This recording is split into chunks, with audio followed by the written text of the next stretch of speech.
안녕하세요. 수학을 읽어주는 쌤 수익쌤입니다. 오늘은 수학을 읽어드립니다. 31강 6학년 1학기 6단원 직육면체 건널비와 부피에 대해서 이야기해보겠습니다. 먼저 직육면체라는 건 뭘까요? 직육면체라는 건 직사각형의 6개의 면으로 이루어진 입체도형이라고 할 수 있습니다. 모든 면이 직사각형이고요. 6개의 면으로 이루어진 입체지요.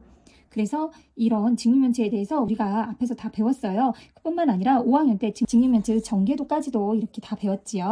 이번에는 직육면체의 부피와 건널비에 대해서 배우겠습니다. 먼저 이번 영상에서는요, 부피에 대해서 설명을 하고요. 다음 영상에서 건널비에 대해서 설명하도록 하겠습니다. 부피는 무엇일까요? 부피는 물건이 공간에서 차지하는 크기를 이야기합니다. 그런데 부피는 처음 나오는 개념이잖아요. 이렇게 처음 나오는 단원을 비교할 때에는 3단계로 했습니다. 맨 처음에 직접 비교를 했고요. 그 다음 간접 비교. 직접 비교, 간접 비교, 새로운 단위의 출현 이렇게 했지요. 자, 첫 번째로 직접 비교라는 건 뭘까요? 제가 이렇게 두 직육면체를 준비했습니다. 이 두 직육면체 중에 부피가 누가 더 클까요? 노란색이 더 크겠죠? 딱 봐도 아래 밑면도 얘가 더 크고 높이도 얘가 더 높으니까 얘가 더 크게 되겠죠? 우리가 이렇게 문제에서 평면상으로 나와 있을 때에도 우리가 알 수 있어요. 지금 이 그림에서는 밑면이 4, 3이고 여기도 4, 3이니까 밑면이 같죠? 따라서 높이만 비교해보면 5, 9, 8이니까 이 직육면체가 더 크구나 라고 알 수 있습니다. 이렇게 한 면이 같으면 비교가 가능하겠죠. 그러면 만약에 면이 같지 않다라면 어떻게 될까요? 그럴 때에는 간접 비교를 이용합니다. 간접 비교할 때는요, 임의 단위가 있으면 좋아요. 예전에 키를 비교할 때에는 우리가 손의 뼘으로 비교를 했죠. 이렇게 임의 단위를 출혈하면 좋습니다. 이 직육면체와 이 직육면체를 비교를 하려고 해요. 그런데 지금 밑면의 모양이 다르죠. 이런 식으로 돼 있으면 직접 비교하기가 힘들어요. 이럴 때에는 임의 단위를 만들어줍니다. 여기가 3이니까 가로가 1cm이고 세로가 3cm, 높이가 1cm인 나무도막을 가져오면 이렇게 높이가 1cm인 이런 나무도막을 가져오면 우리가 비교할 수 있겠구나. 이 나무도막이 몇 개 들어가는지 알아볼 수 있겠구나 라고 알 수가 있죠. 그래서 제가 나무도막을 넣어보았습니다. 이렇게 나무도막을 넣어보니까요. 4, 3 같은 경우에는 밑에는 가로가 1cm이고 세로가 3cm인 나무도막이 4개가 들어가고 위에는 8개가 들어가겠죠. 그러면 4개가 들어가고 8개가 들어가니까 4, 8에 32개가 들어가게 됩니다. 두 번째 아래에는 5개의 나무도막이 들어가 있지요. 그 다음 위로는 6개가 들어가게 됩니다. 그래서 5, 6, 30개의 나무도막이 들어가게 되겠죠. 자, 이렇게 나무도막으로 보니까 얘가 더 많이 들어가네요. 따라서 이 직육면체가 더 크다라는 걸 알 수 있습니다. 간접 비교를 했을 때 세로의 길이가 3, 가로가 1, 높이가 1인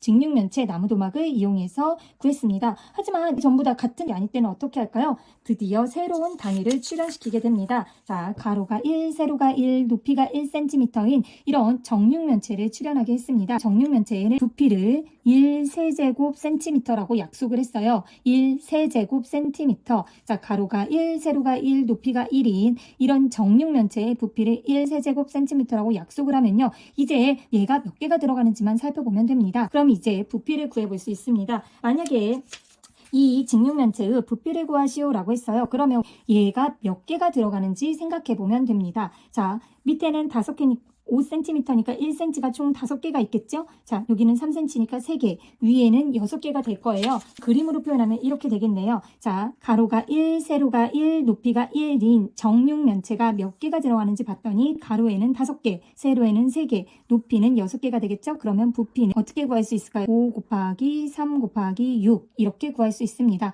그래서 계산하면 93제곱cm가 됩니다. 따라서 이 직육면체의 부피를 어떻게 구했나요? 부피는 가로 곱하기 세로 곱하기 높이로 구했습니다. 이렇게 구한다는 거 아셨죠? 그러면 정육면체 같은 경우에는 어떻게 나올까요?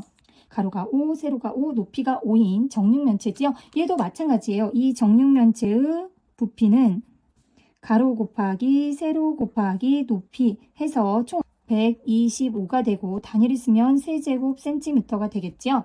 그런데 정육면체는 가로, 세로, 높이가 모두 같잖아요. 따라서 한 모서리 길이 곱하기 한 모서리 길이 곱하기 한 모서리 길이 이렇게 구할 수 있겠네요. 자, 이것도 다르지 않아요. 가로, 세로, 높이인데 이게 같으니까 그냥 모서리라고 했다는 거 기억해 주시면 됩니다. 이번에는 한 모서리의 길이가 1m인 경우를 한번 생각해 봅시다. 이거는 부피가 어떻게 될까요? 한 모서리의 길이가 1m이므로 1 곱하기 1 곱하기 1이고요. 1 세제곱미터가 됩니다. 그러면 얘는 세제곱 센티미터와 무슨 관계가 있는지 한번 살펴볼게요. 1m는 몇 센티미터죠? 100cm입니다. 여기도 100cm, 여기도 100cm죠. 한마디로 이걸 고치면 이렇게 쓸 수 있어요. 1m였으니까 100cm 곱하기 100cm 곱하기 100cm가 되고 총 얼마가 될까요? 100만 세제곱 센티미터가 됩니다. 여기서 잘 알아두셔야 되는 게 단위와의 관계인데요. 1세제곱미터는 100만 세제곱 센티미터입니다. 한 가지만 팁으로 알려드리면요. 1km는 1000m이고 그 다음 몇 센티미터죠? 바로 10만 센티미터가 됩니다. 그러면 1제곱킬로미터는 몇 제곱미터일까요? 1000이 두 번 곱해지니까 얼마가 될까요? 따라서 100만 제곱미터가 됩니다. 1제곱미터를 생각해 볼게요. 1제곱미터는 몇 제곱센티미터일까요? 바로 공이 두 개씩 붙죠. 그러니까 얼마? 만 제곱센티미터입니다. 아까 했던 1세제곱미터는 100만, 공이 6개 붙으니까 100만 세제곱미터인지 알았죠? 마지막으로 1세제곱킬로미터는 몇 세제곱미터가 될까요? 여기 1km가 1000m니까 얘가 3번 들어간다고 생각하면 돼요. 쓸 때에는 제가 4개씩 끊어서 세면 좋다고 했죠? 4개씩 끊으면요. 여기까지가 됐고 만, 10억 세제곱 센티미터가 된다는 거 기억해 주세요. 이렇게 단위와의 관계를 항상 잘 기억하고 있어야 합니다. 여기까지 해서 부피까지 했고요. 다음에는 건널비 설명으로 오겠습니다. 여기까지 수업을 읽어주는 쌤, 수익쌤이었습니다. 안녕.